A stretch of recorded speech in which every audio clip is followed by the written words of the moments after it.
se manifesta de muitas maneiras e produz resultados de natureza nefasta nas dimensões diversas do nosso ser. A culpa pode enlouquecer, a culpa adoece a mente.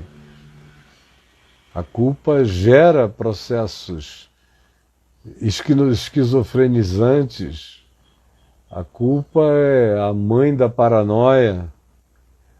Ou a culpa coloca você em estados de angústia neurótica repetitiva. A culpa carrega em si o poder de deflagrar as quantidades mais impensáveis de males na mente, na emoção, nos sentimentos e no corpo, na carne. E aí Jesus diz: eu te mando. Ao homem que estava ali, ao paralítico, eu te mando. Eu te mando. E o que ele manda? Levanta-te, toma o teu leito e vai para a tua casa. É lindo. Então o homem se levantou e no mesmo instante, tomando o leito, retirou-se à vista de todos, inclusive dos amigos que o tinham levado lá, os 4 amigos. Levantou-se, tomou o leito à vista de todos. E aqui se diz, a ponto de se admirarem e darem glória a Deus, dizendo: que é isso? Nós jamais vimos qualquer coisa dessa natureza, nós jamais vimos qualquer coisa assim, por causa do fenômeno dessa culpa. Eu estou aqui meio preso. Minha gente querida. E eu queria conversar com você sobre isso. Tem gente aqui comigo que vem vivendo num estado de culpa há muitos anos. Muitos anos de culpa. E vão de médico em médico, buscam ajudas, mas não encontram nunca o apaziguamento definitivo para o coração.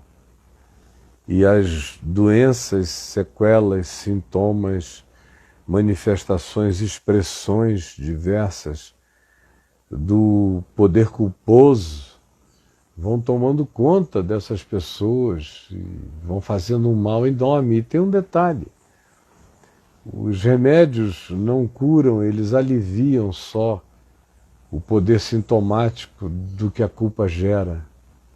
A culpa é a causa. As somatizações, ou os desequilíbrios, ou os transtornos mentais são apenas o efeito disso aí. E aí você pode se medicar para o efeito, para o sintoma.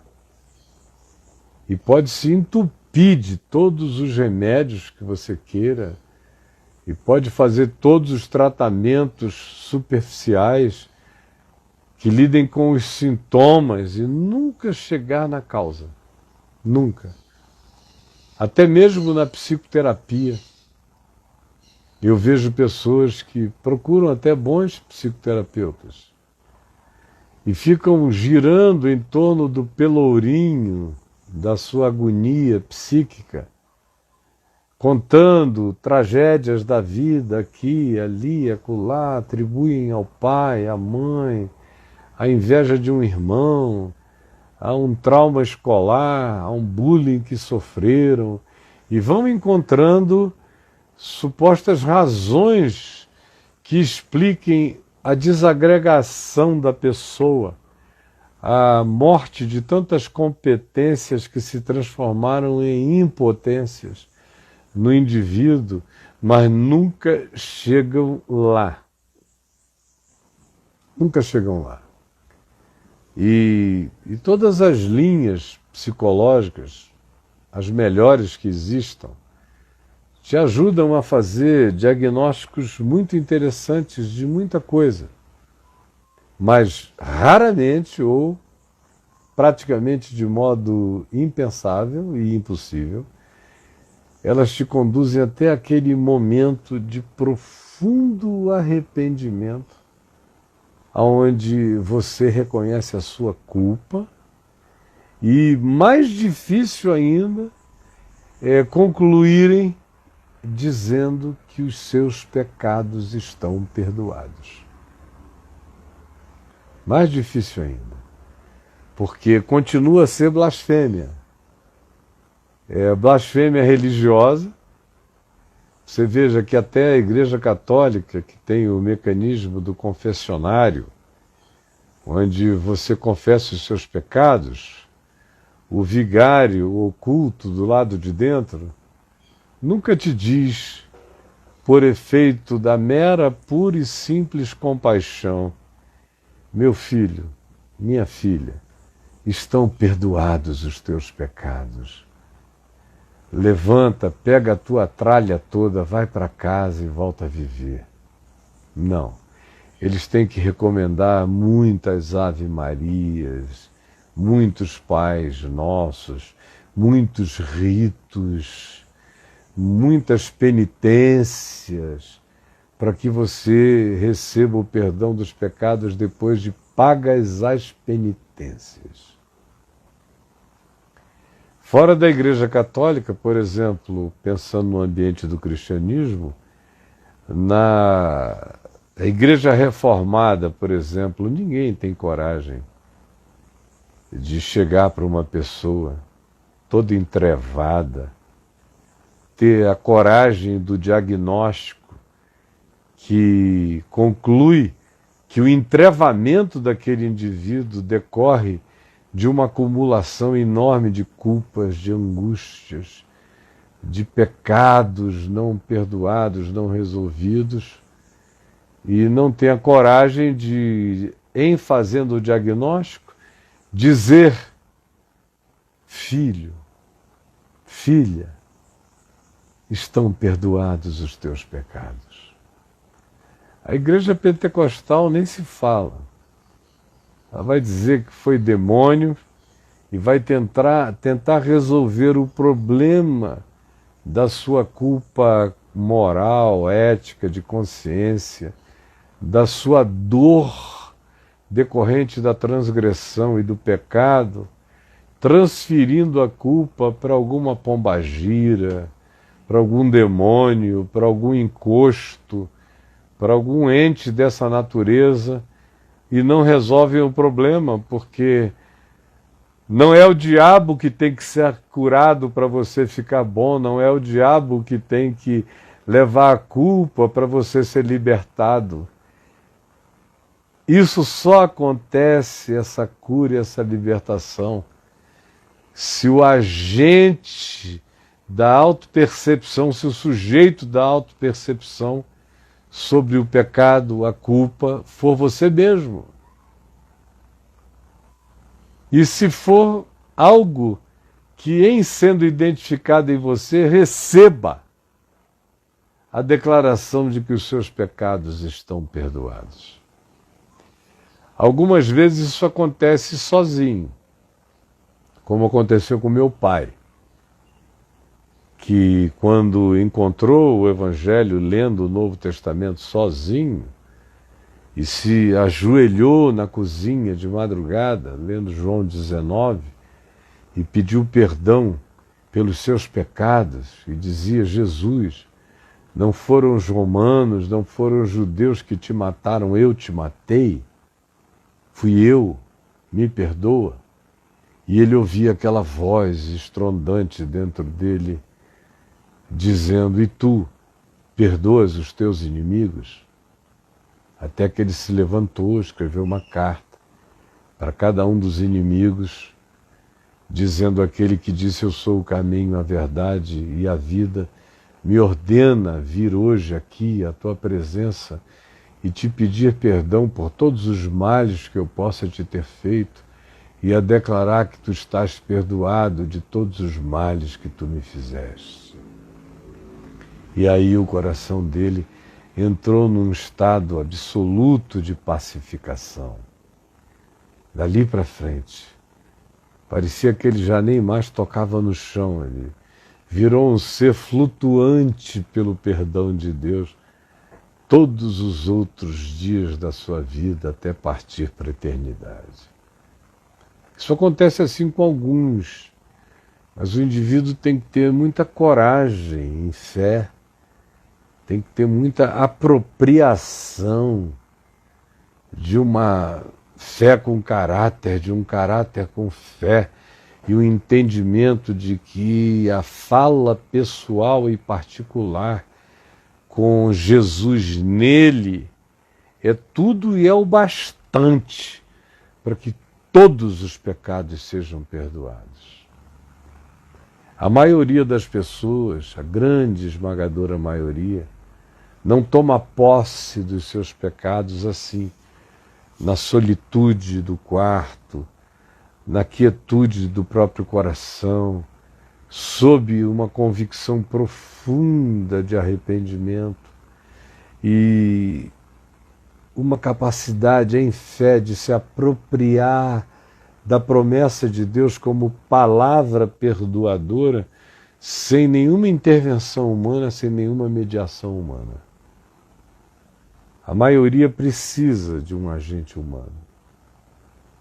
E quando eu vi que Jesus disse que o Filho do Homem, e ele obviamente fazia referência a si próprio, recebera sobre a terra autoridade para perdoar pecados, quando isso começou a me impressionar e eu era ainda um jovem pastor, mas isso entrou em mim com uma força enorme, imediatamente a minha mente associou: esse Filho do Homem tem poder na terra para perdoar pecados, recebeu autoridade. É a mesma expressão que Jesus usa para dizer: eis que eu vos dei autoridade. Ele recebeu autoridade, ele dá autoridade para tudo. E ele disse aos seus discípulos que lhes dava autoridade para perdoarem pecados. Está lá em João, capítulo 21. Vos dou autoridade para perdoardes pecados. E quando eu vi que o Filho do Homem tem poder para perdoar pecados e que o Filho do Homem dá poder para perdoar meus pecados, eu me desavergonhei por inteiro, já lá atrás na vida. Não queria nem saber o que os escribas, os fariseus, os teólogos estavam pensando a meu respeito. Eu passei a descaradamente, toda vez que o meu coração sentia sinceridade de gente que estava abrindo telhados, gente que estava vindo numa aflição tangida por um esforço imensurável para estar diante de Deus, do Evangelho, da Palavra, toda vez que eu via que aquilo tudo era fruto de uma sinceridade ou arrependida ou profundamente ciosa, ávida de graça e de perdão, eu me despudorei por inteiro. Passei a ter coragem de botar a mão na cabeça dos angustiados, dos sofridos, dos infelizes esmagados pela sua própria culpa, e dizer em nome de Jesus, que me deu também autoridade para perdoar pecados, passei a perdoá-los. Eu faço isso quase todo dia. E as pessoas são libertas como quem quebra correntes assim diante dos teus olhos. É extraordinário. Vem aquela menina toda quebrada, culpada, usada, manipulada, que não se gosta, que não se ama, que se odeia, que se abomina, que se detesta pelo que fez, pelo que permitiu que fizessem a ela, angustiada, querendo morrer, se suicidar, acabar consigo. Vem a mim e eu vejo aquelas lágrimas quentes, aquela angústia desfigurante, às vezes na vida e no rosto de gente tão bela, que se desfigura de agonia dolorida. Eu não tenho nenhum pudor de botar a mão na cabeça e dizer: minha filha, você está arrependida, os teus pecados estão todos perdoados. O Senhor, como disse Natã, o profeta Davi, também já perdoou os teus pecados. Estão perdoados. Eu já fiz isso com tanta gente.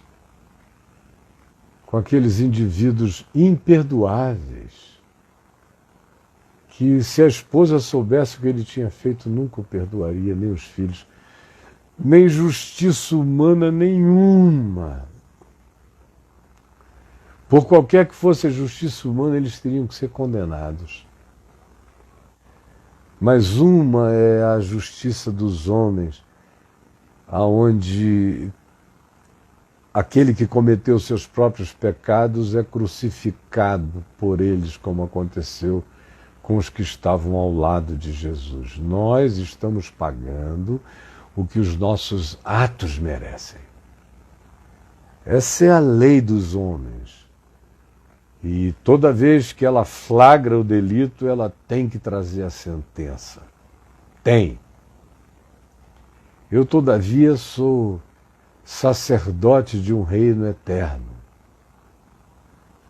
Eu sou parte de um reino de sacerdotes que vive não segundo as constituições e as normas deste mundo, vive a partir de uma justiça que excede a de Moisés, a de Hammurabi, a dos escribas e fariseus ou de qualquer legislação humana de qualquer natureza. Não sou contra elas, sou em favor da validação de toda lei justa. Mas eu não opero no meio disso, eu não fui constituído juiz e partidor entre os homens. Eu fui constituído parte e membro de um reino de sacerdotes. Reino onde o que opera é a graça. Onde frequentemente você perdoa alguém e diz: apresente-se às autoridades para receber o que lhe seja a sentença compatível. Mas ele já vai se apresentar perdoado. Porque no Evangelho está claro. Na cruz, isso fica tão claro, a distinção entre essas convergências. A lei da cruz horizontal e a lei da graça na verticalidade salvadora. O homem é morto pelos pecados que ele cometeu e se arrepende, repreende o outro e lhe diz: tu nem ao menos temes a Deus, estando sob igual sentença. Nós, na verdade, com justiça, porque estamos pagando o que os nossos atos merecem. Mas esse nem o mal fez e acrescentou: Jesus, lembra-te de mim quando tu vieres no teu reino. Ao que Jesus lhe respondeu, sem nada além da resposta: hoje mesmo tu estarás comigo no paraíso. É o encontro de duas dimensões. E eu represento, eu não sou juiz do mundo, não quero ser de nada. Eu represento essa ordem sacerdotal universal que cobre todos os homens em todos os lugares, que é essa ordem sacerdotal de Jesus, que foi feito sumo sacerdote segundo uma ordem transreligiosa, transmoral, translegal, uma ordem que está acima do templo, está acima de Moisés, está acima de todas as legislações. É o que diz a carta aos Hebreus. Eu sou sacerdote dessa ordem. Estou sob o único sumo sacerdote, que é Cristo, e que me deu autoridade na terra. para como um filho do homem, discípulo do Filho do Homem, perdoar pecados. E eu faço isso desavergonhada e despundoradamente toda vez que o meu coração recebe esse constrangimento quebrantado ao verificar a dor arrependida, doída, sofrida do meu próximo. Eu não tenho nenhuma dificuldade em lhe olhar nos olhos e dizer: meu filho, minha filha, acabou. O tempo da tua milícia é findo, o tempo da tua agonia cessou. Estão perdoados os teus pecados. Agora levanta, toma o teu leito, vai para a tua casa, vai viver outra vez, volta para a existência, andando com as próprias pernas. Porque aquele mesmo que perdoa pecados é o mesmo que disse: eu vos dou autoridade para perdoar pecados. Aí tem alguém aqui chocado, alguns, eu não estou lendo comentários, mas se estivessem passando haveria já alguns me chamando de blasfemo ou de qualquer outra coisa. Mas eu lhes digo que nada é mais lógico do ponto de vista da lógica do Evangelho do que exercer esse sacerdócio do perdão dos pecados, do meu próximo igual a mim, por causa da autoridade daquele que já levou o pecado de todos, os meus e o de todos os homens na cruz, e que ressuscitou e ressuscitado me disse: eis que eu te dou autoridade para perdoar pecados. Por que que isso faz parte de uma lógica inquestionável? Porque ele mesmo me deu essa autoridade e transformou isso, antes de ser uma autoridade, num mandamento para mim. Eu estou sob o mandamento de perdoar pecados. Se eu não perdoar pecados, os meus pecados são retidos. Perdoa os nossos pecados, assim como nós perdoamos os pecados dos devedores, dos nossos e de outros tantos. É que a religião diz que você, no máximo, tem a obrigação de perdoar o pecado de quem te ofendeu. Aí você tem isso como mandamento, e Jesus disse que você tem que fazer isso, se for o caso, até 70 vezes 7. Se o cara te perturba, te ofende. Mas, ora, está estabelecido o princípio de que os filhos dos homens têm o mandamento, tanto quanto podem receber a autoridade. O mandamento é para perdoar tudo, perdoar todos, perdoar sempre. E a autoridade é para perdoar não apenas os que me molestam, é para perdoar aqueles que em automolestamento estão a ponto de se destruírem. Porque alguma das coisas que a culpa faz é piorar o indivíduo. A culpa piora o vício. O indivíduo culpado e viciado vai ficar muito mais dependente. A culpa piora a prática do pecado. O indivíduo culpado vai se entregar cada vez mais profundamente ao seu próprio pecado e aos que ele invente e crie venham sobre ele. A culpa tem o poder de gerar feiura nas coisas que já são horrorosas. A culpa carrega o cisel que esculpe todos os pioramentos possíveis na alma humana, de modo que, se você quiser destruir alguém, coloque culpa sobre ela. Aumente a culpa dela. Revitalize a culpa dessa pessoa. Faça-a carregar um jugo pesado, esmagador. Coloque sobre ela preceito, mais preceito, mandamento e mandamento. para que ela não consiga carregar, vá tropeçando. Tanto mais quanto ela tropece, pior ela vai ficando. Tanto mais quanto ela se veja pior, mais ela desiste de si mesma e mais ela se entrega ao poder devastador da culpa que encadeia processos pecaminosos altamente destrutivos. Eu espero que o que eu esteja dizendo aqui a você esteja servindo a você agora e venha servir a muita gente depois desse momento. Eu espero que você envie essa palavra para uma quantidade enorme de pessoas que estão sofrendo mentalmente. Gente querendo se suicidar. É o cara que diz, meu Deus, eu sou gay, eu estou tentando deixar de ser desde 4 anos de idade, não consigo. Quando eu vejo, eu já me apaixonei, eu já me entreguei, eu já estou desesperado, eu não presto. Todo mundo diz na igreja que eu vou para o inferno. Papai tem vergonha de mim, mamãe não quer me ver, meus irmãos me desprezam. E se o indivíduo não tiver um coração firme, ele entra num processo autodestrutivo. Aí ele se torna promíscuo.